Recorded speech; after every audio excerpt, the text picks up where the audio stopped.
তো বন্ধুরা তোমরা কি ভিডিওটা ভালো করে দেখো, তারপর আমরা এর ফানি কমেন্ট পড়বো। ভাই এটা কোন ধরনের বেস্ট ফ্রেন্ড যে তোর পিঠে পর্যন্ত আটকে দেয়? আমরা তো এরকম টাইপের বেস্ট ফ্রেন্ড কোনোদিন দেখিনি। না না, এই কমেন্ট গুলো এখনো পর্যন্ত কেউ বলেই নাই, কারণ ভিডিওটা আমি আপলোডই করিনি, কি করে বলবে? तो चलिए शुरू करते हैं। নেকো ষষ্ঠী বেস্ট ফ্রেন্ড হতেই পারে না, ওটা তো তোমার ভাত।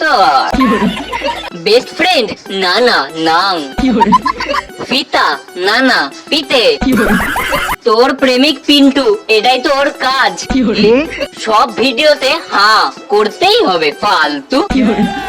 বেস্ট ফ্রেন্ড না না চাকর, জানি এটা কেমন টাইপের বেস্ট ফ্রেন্ড, দিনে ভাইয়া রাতে সাইয়া, জুতোয় ফিতে থাকে পিঠে নয় মূর্খ একটা। লজ্জা লাগা দরকার। Best friend with benefit, best friend না না হাজবেন্ড।